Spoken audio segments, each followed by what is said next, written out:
팩트체크 코너로 이어가 보도록 하겠습니다. 오늘은 이데일리의 성주원 법조팀장 모시고 이야기 나눠보도록 하겠습니다. 안녕하십니까? 안녕하십니까? 네, 오늘 가장 첫 번째 이슈로는 아시아나항공 그리고 HDC 현산과의 소송 이야기 함께 짚고 갈 텐데요.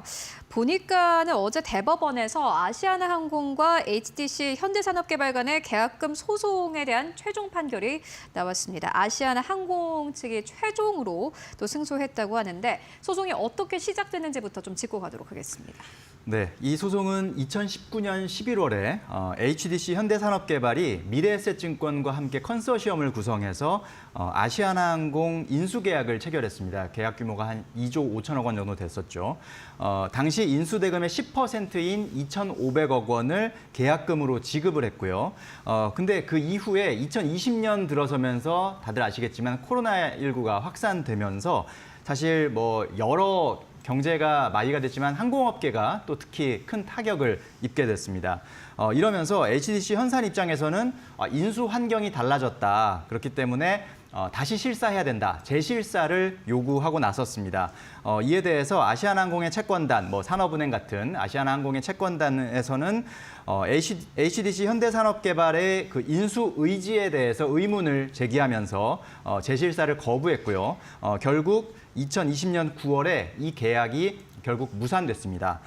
그래서 그 이후에 양측에서는 이제 계약금 반환 문제를 두고 갈등을 벌이다가 결국은 소송으로 이어졌는데요.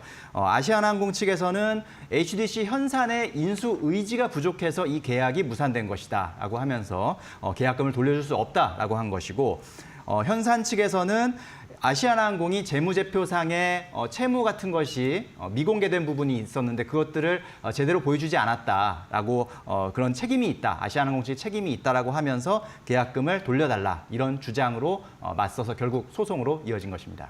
결국에는 이제 코로나19라는 지금까지 없었던 상황 때문에 이러한 소송이 생겼다라고 보시면 될 것 같은데요. 그렇다면 이번 소송의 핵심 쟁점은 무엇이고 또 법원은 어떻게 판단을 내렸는지 듣고 가도록 하겠습니다. 네, 이번 소송에서 핵심 쟁점은 그 인수 계약서 상의 확약 조항의 해석을 어떻게 해야 되는지, 그리고 그 조항의 법리는 또 어떻게 적용하는 것이 옳은지, 선행 조건이 충족됐는지 여부, 그리고 계약 해제 사유에 해당되는지, 또 계약금은 어떤 법적 성질을 갖고 있는지 이런 부분들이 양측의 서로 이제 주장이 맞부딪히는 그런 쟁점이었는데요. 1심 재판부의 판단은 인수 계약은 원고들의 해지 통보로 적법하게 해지됐다. 그래서 원고인 아시아나항공 측의 손을 들어줬습니다. 그러니까 피고 측, 이 HDC 현산 측이 잘못을 했기 때문에 당연히 아시아나항공 측에서는 이 계약의 해지를 그냥 통보함으로써 계약을 마무리할 수 있다. 이렇게 이제 본 것인데요. 항소심에서도 역시 1심 판결이 유지가 됐습니다. 항소심에서는 이 아시아나항공 등의 재무 상태 또 영업 상태가 악화된 것은 코로나19로 인한 천재지변에 해당하는 것이기 때문에 이것은 아시아나항공의 책임이 아니다라고 이제 판단한 것입니다.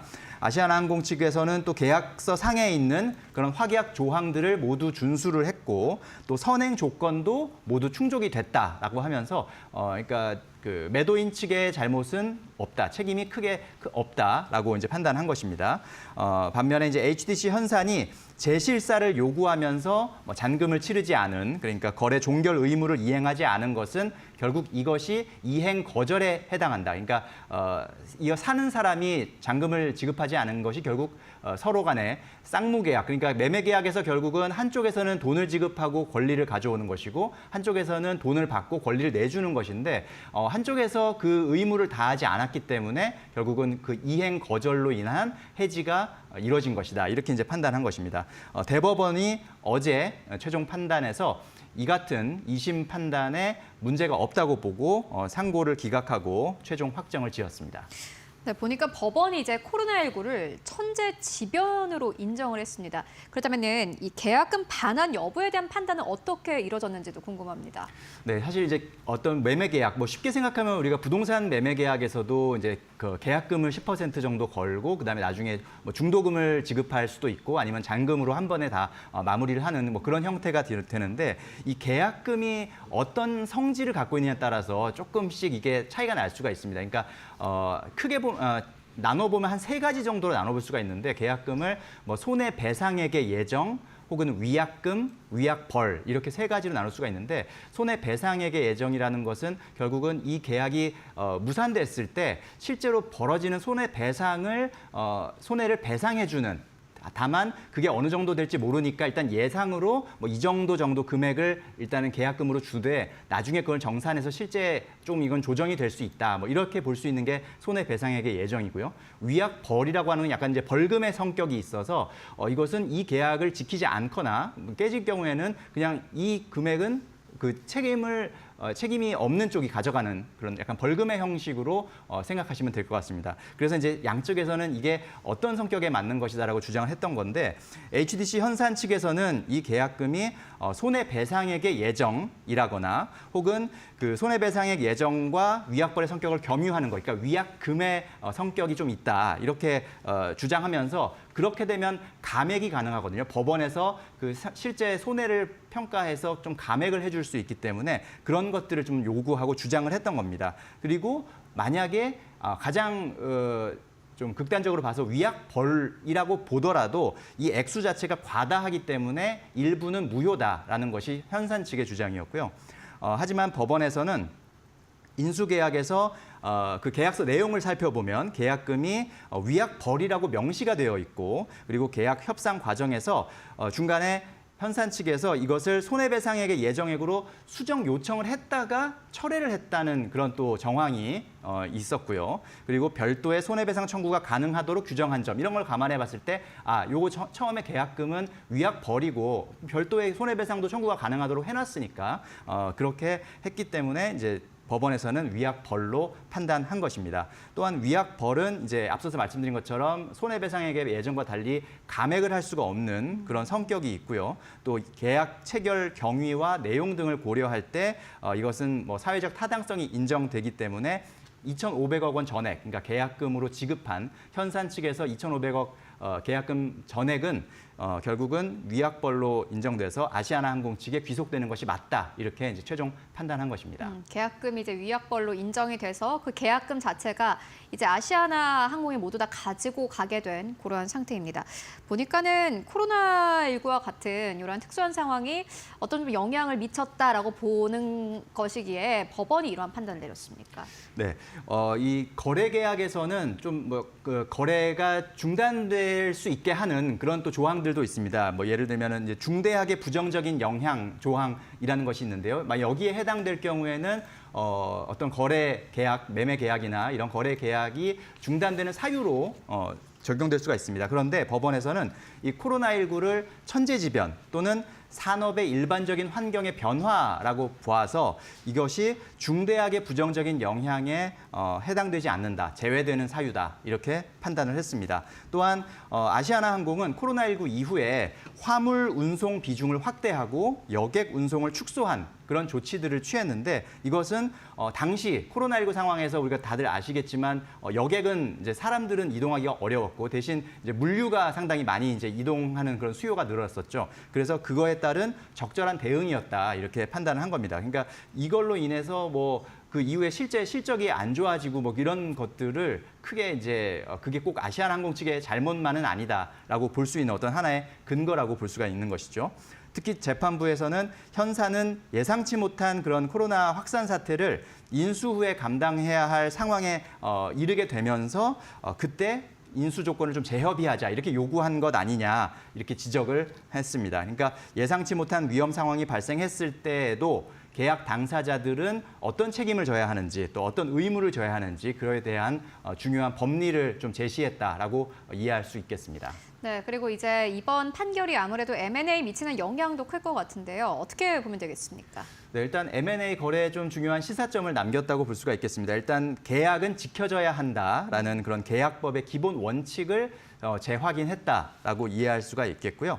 두 번째는 앞서서 말씀드린 중대한 부정적 영향이라는 조항의 해석과 기준을 명확히 했다. 그래서 앞으로 뭐 산업 전반에 영향을 미치는 거시적인 변화나 천재지변 같은 경우는 이것의 예외로 취급된다는 것 이런 점들을 또 확인할 수 있는 부분이고요. 세 번째는 그 위약 의약벌의 법적 효력과 관련해서 당사자들이 명확히 합의한 내용에 대해서는 존중되어야 한다라는 점을 강조했다라고 볼 수가 있겠습니다. 이 판결로 인해서 향후에 이제 M&A 계약 체결 시에 계약금의 성격이나 혹은 이런 불가항력적 상황에 대한 책임 배분, 뭐 코로나 같은 것이 다시 발생할 수도 있고 우리가 예측하지 못한 또 다른 뭔가 상황이 발생할 수 있을 때 과연 책임을 어떻게 나눌 것이냐. 그리고 앞서서 말씀드린 중대한 부정적 영향 조항의 범위나 예외 사유 이런 것들을 더욱 명확하게 계약서 상에서 좀 명확하게 규정하는 그런 추세가 강화되지 않을까 그렇게 예상해 볼 수 있겠습니다. 네, 아시아나항공 그리고 HTC 현산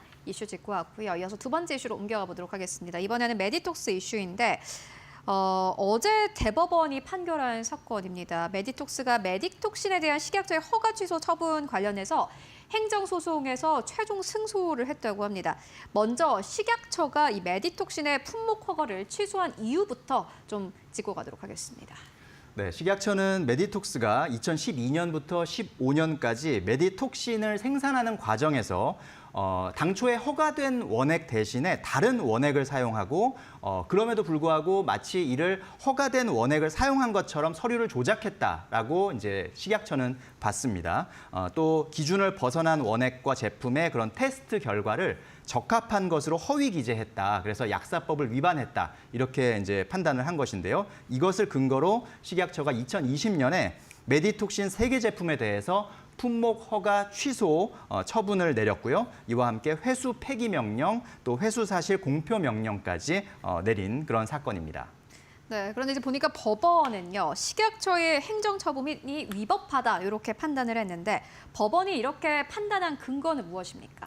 네, 일단 크게 3가지로 나눠서 설명해 드릴 수가 있는데요. 일단 성분 차이와 관련해서는 메디톡스가 사용한 원액들의 균주가 결국은 동일했고 확인 시험에서 다른 성분으로 확인된 증거가 없었다. 따라서 이게 꼭 성분이 허가된 내용과 다르다라고 보기 어렵다라는 것이 일단 첫 번째 근거고요. 두 번째는 식약처가 이런 비슷한 어떤 상황의 그런 부적합 판단이 나왔을 때 그전에는 한 석 달 정도의 제조 업무 정지 정도의 처분을 내렸었는데 이 사건에서는 훨씬 무겁게 품목 허가를 아예 취소한 그런 처분을 내렸거든요. 이것은 기존의 어떤 똑같은 비슷한 그 어떤 범죄나 어떤 비슷한 법 위반에 대해서 이게 비슷하게 좀 처벌이 이루어져야 되는데 갑자기 너무 강하게 처벌이 이루어진 그래서 평등 원칙과 신뢰 보호 원칙에 어긋난 그런 부분들을 또 지적을 했고요. 세 번째는 식약처와 중앙약사심의위원회가 이 사건 이제 조사 이후에도 스스로 소비자에게 끼치는 영향이나 안전성 우려는 크지 않다라고 평가했습니다. 그러니까 이게 다르긴 한데 실제 허가된 것과 다르긴 한데 이게 뭐 어떤 영향이나 안전성에서는 크게 우려될 건 아니다라고 평가를 했음에도 불구하고 아까 말씀드린 것처럼 품목 허가 취소라는 좀 중한 그런 처분을 내린 것은 비례 원칙에도 어긋난다. 이렇게 판단하면서 결국 법원이 식약처의 행정처분이 위법하다고 판단한 것입니다. 네, 그러면 이번 판결이 또 제약산업에는 어떠한 영향을 줄지도 궁금한데요. 네, 일단 뭐 행정처분 실무 그리고 제약산업에 좀 여러 가지 중요한 영향을 미칠 것으로 예상이 되는데요. 우선 이런 생물학적 제재, 그러니까 생물체에서 생물체를 이용한 그런 물질이 함유된 의약품을 말하는데 이런 생물학적 제재와 같은 복잡한 의약품에 대해서 뭐 제조 방법의 변경 그리고 성분 자체의 변경을 좀 명확히 구분해야 한다라는 법리를 확립했다고 볼 수가 있겠고요. 두 번째는 행정 처분 시에 그 처분 기준의 일관성, 또 평등 원칙, 신뢰 보호 원칙이 중요하다. 이런 부분들을 또 우리가 다시 한번 확인해 볼 수가 있겠고 마지막으로는 또 품목 허가 취소와 같은 아주 중대한 처분을 내릴 때는 안전성에 대한 충분한 과학적 검토가 선행돼야 하고 또는 직접적인 조사와 시험을 통해서 이런 의약품의 안전성을 평가해야 한다. 이런 점들을 좀 시사했다라고 볼 수가 있겠습니다. 결론적으로 이번 메디톡스의 승소는 행정기관의 처분권 행사에 있어서 적법 절차, 또 비례 원칙, 평등 원칙이 준수되어야 한다는 것을 재확인한 사례다라고 볼 수가 있겠습니다. 네, 메디톡스 이슈까지 함께 짚고 왔습니다. 지금까지 성주원 법조팀장과 함께 이야기 나눠봤습니다. 말씀 고맙습니다. 맞습니다.